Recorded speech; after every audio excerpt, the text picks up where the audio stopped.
All right, the next item is a proposed ordinance that would, in a very Measure T-like manner, which is our anti-nuclear weapons ordinance from Domain Awareness Center fame, it would prohibit city business with vendors that provide services to ICE.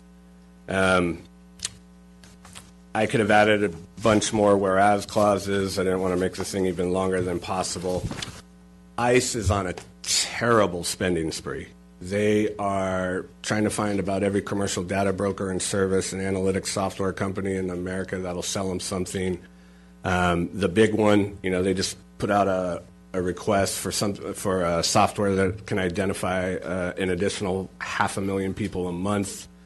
You're likely aware that Trump is trying to increase ICE agents by 15,000, which will greatly expand their power and ability to deport. I don't usually wear my tin hat in public because people tend to laugh at me, but I really encourage you to read IBM and the Holocaust by Edwin Black. I'm actually trying to bring him out here in January. He's coming out here in the Bay Area at the very beginning of November, but unfortunately didn't have a scheduled opening. He broke the story back in 2012 of IBM's intentional, willful participation in the automation of persecution of Jews in the Holocaust. It was absolutely impossible that the Germans could have done what they did without IBM. I don't know of a better way to say this. It sounds very inappropriate, but it was comical how bad the Germans were at the beginning. And that's a terrible word choice, but the Germans, for all their famous efficiency reputation, were actually terrible at trying to do what they did. He goes through all this backstory of just absolute terrible policy decisions that showed that they were just not great. And Mr. Tom Watson stepped in and helped them customize applications in the pre-computer era when there were punch cards. IBM was the sole provider of these punch cards, helped them automate and identify Census Bureau data, help shipping logistics, train schedules, death chambers. They had an office at every major concentration camp in Europe. I'm never buying an IBM product again. And it's happening here, I believe. You can, whatever your politics are, however controversial you think Trump is going or where he's going, they are specifically targeting immigrants. You saw it just a week ago. They specifically targeted sanctuary cities. And we're in the age of big data. And this is within our jurisdiction. There are all these data programs that they're using now, commercial vendors. Big ones. I asked the city attorney. I figured they were probably using Westlaw, which every lawyer in the world does. It's an amazing product. It's also made by Thomson Reuters, which has an existing contract with ICE. They're supplying data. And so there's some other stuff. I didn't realize our own Census Bureau turned over confidential information in 1943 on the Japanese. I learned that recently from the EFF. Right here, downtown Oakland. If you guys aren't on that Facebook Oakland history page, awesome. People are always uploading photos and giving great history. There's also sad stuff. Like there's a lot of photos on there of us, Oakland, rounding up Japanese people in downtown and putting them on buses for the internment camps. So it's possible. It's happened here. And, to me, there's not a whole lot to walk through on the ordinance. It's fairly straightforward. It's kind of a combination, some of the language from our anti-registry ordinance and then Measure T. Berkeley is introducing this ordinance this week. I'm trying to surround the whole Bay Area, basically. But what it does is say that we can't, no city resources, whether it's money, whether it's facility, a contract. If we find out that you are doing business with ICE, supplying services to ICE, we can't do business with you. So it's basically what Measure T does. It does make allowances where there might not be a reasonable alternative, which is what Measure T has as well. I don't want to make all my taxpayer gripes here, but we do everything by sole source when it's really not sole source in Oakland. But theoretically, there could be a true, legit sole source product that there's just no reasonable alternative to. So the ordinance makes an allowance for that. I think it has reasonable timelines for divestment. which also has a safety valve if, we were going to sell something at a huge loss. Then we just wait till the earliest opportunity. It has like our anti-registry ordinance, it has a compliance reporting section in Section 4.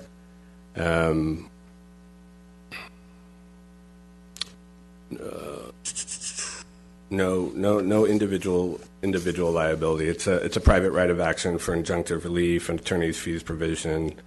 I think I might have taken this verbatim from our anti-registry ordinance, that last section. So, I know I've been in a very angry, emotional place these last couple of days with ICE and, having to put this memo thing together, but I want ICE to be seen as a pariah. They specifically targeting sanctuary cities. You probably saw that heartbreaking story in Texas. I know at least 3 council members did because they mentioned it to me about, where they lured that family across that needed a critical life-saving operation for their child, and they arrested them. They're lying in wait everywhere. That was Edwin Black's question. His parents were Holocaust survivors. How did they get all the names? It's the data. It's coming from Census Bureau. It's coming from social media. That's what most of these new contracts about social media analytics. Everyone all over the world is using social media. You saw in here even like the Palantir contract and the Thompson contract. Anything commercial. VIN numbers, payday loan, public court records, phone numbers, insurance claims, credit history. How much of that's already out in the public arena, and now they want to turn it over to ICE. And in the age of automation, it's just going to be easier and easier and easier to do. So, in keeping in line with our sort of self-defense projects that we've been working on, I think this is another necessary step for us to recommend that the City Council adopts. Do we have any additional public comment that didn't speak the first time, or anyone that wants to speak again on this item? You've got several speakers on this item. Shall I call them? Sharon Rose, Laura Polstein, Pamela Drake, and JP Masser. I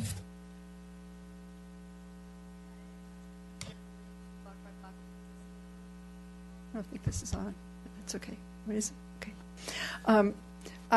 We want to support this fully, and thank you for developing it. I think that the council has already passed something about not cooperating with anybody who's helping to build that wall. I don't remember if it actually. So just point of clarification, they passed a resolution that directed the city administration to return with an ordinance, and that ordinance is in the drafting stage. Oh, I see. Okay.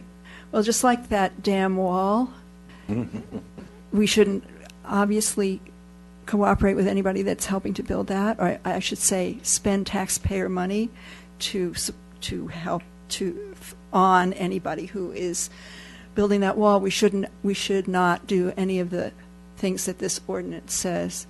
My only question is, do we have a sense of how many that would mean? What kind of divestment that would mean, and how many contractors would be involved? Right now, the only impact, and that's what I've been trying to figure out the impact so I can, inform people, in Cellbrite, which makes cell phone extraction, hacking tools, Westlaw, used by the city attorney, and PenLink, also used by OPD, that I'm aware of today. The investments, the pension funds, that's why there's kind of these long lead times built in, because they'll need to do some due diligence there. Mm-hmm. And this would just apply to city departments, correct? It would not apply to the school district. We'd have to have a separate thing passed by the school board. Right? That's our next step, I guess. I want to really thank you for all that work. We fully support this and commit ourselves to publicizing it among our members and our email lists.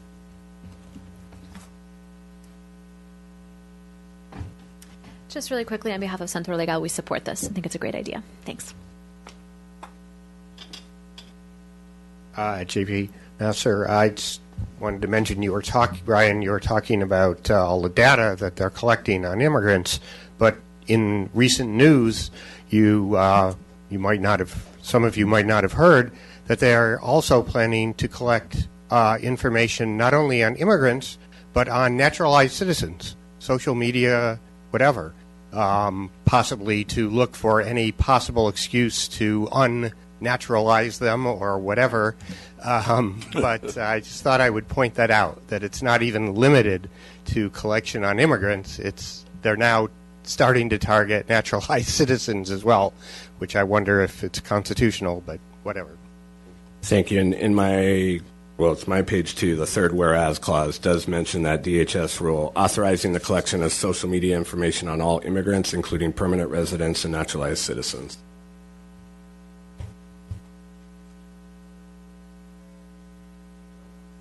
There was one more Yep, speaker. go ahead, Yeah, please. Mariano.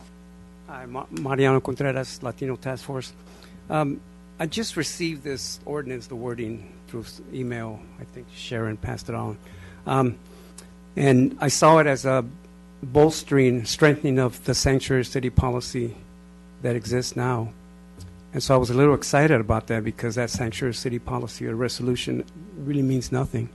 You know, when a family can get deported from Highland Hospital, here in a city where sanctuary city policy exists, when there's a raid on 27th Street on West Oakland, in a city where sanctuary city policy exists, that's why I say sanctuary city policy resolution means nothing. So when I saw this word, I was excited because now we're going to give some teeth to this policy.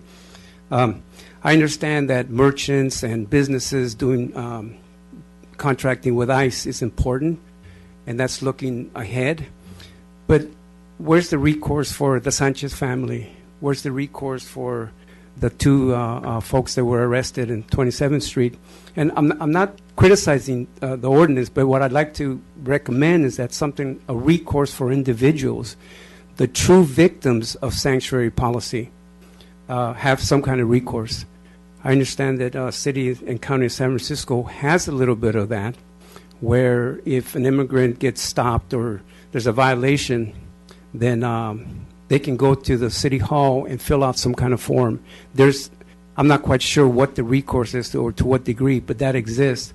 So I would just recommend that let's protect those that we really want to protect, and that's the immigrants. That's the immigrants on the ground. And sure, let's find those entities and merchants and businesses that are doing business with ICE. But let's provide some protection and recourse for our immigrant community. Thank you.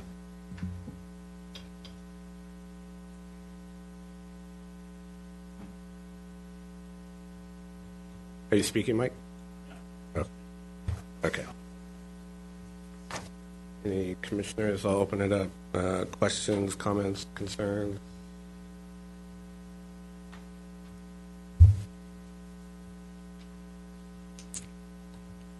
There's something in here that says knowingly. Is there an opportunity that a vendor might be working with ICE in a confidential manner that wouldn't be disclosed? That wouldn't be disclosed to the vendor? Or That wouldn't be disclosed to OPD to even know that the vendor has a contract with ICE. I mean, think they have a contract that is subject to, a non-disclosure agreement, and no one knows about it, and it's top secret. And how would that affect this proposal? Yeah, let me find.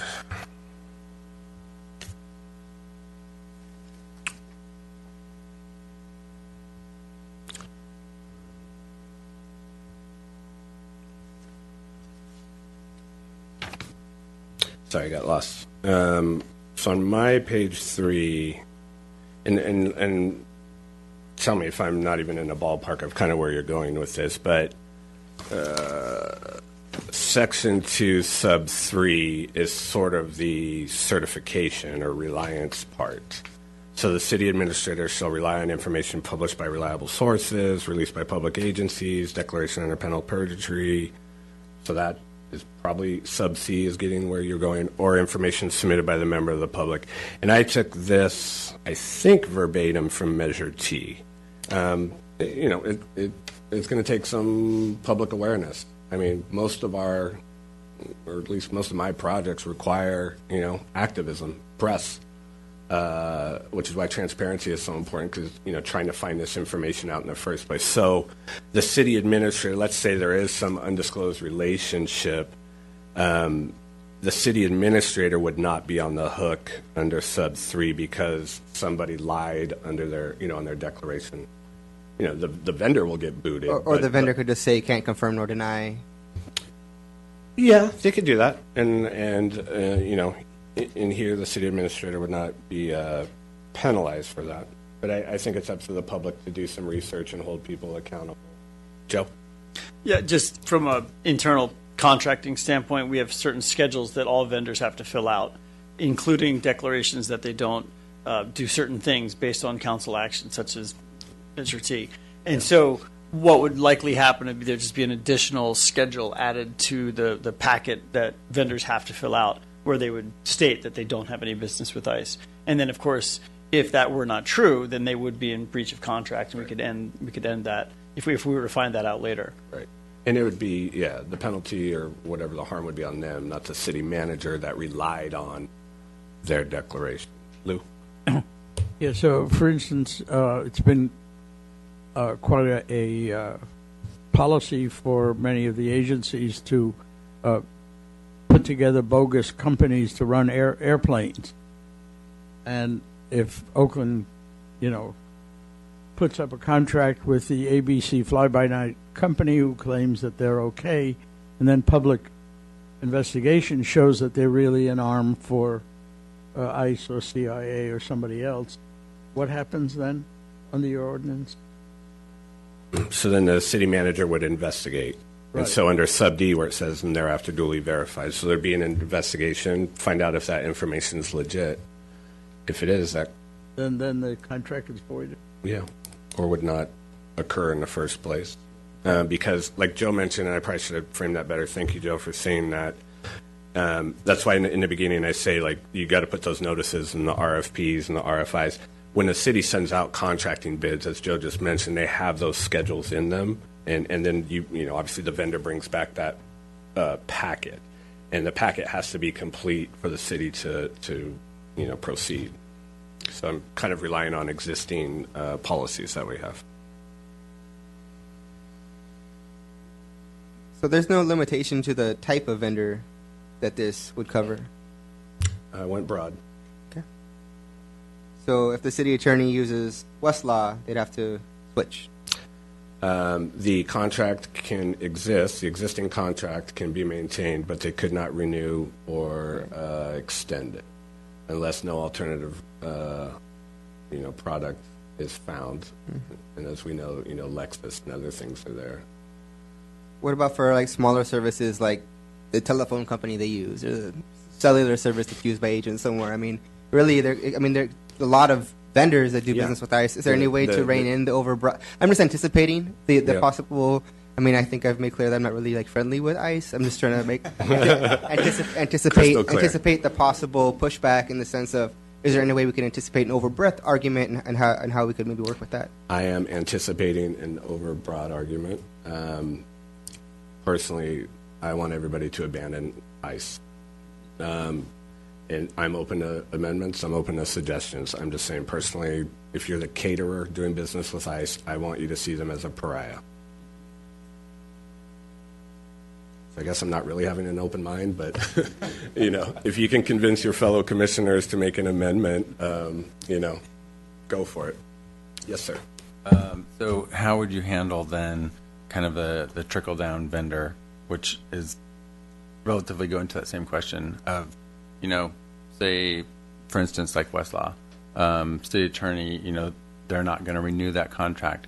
But so you have other companies that the city does work with, and those companies actually fully employ Westlaw to provide research that the city's using through that other company. I mean, how are you going to monitor that kind of trickle down? You're not directly contracting with somebody who's involved with ICE, but you have a contract with a company who is supplying you with information. So 2 degrees of separation, whatnot.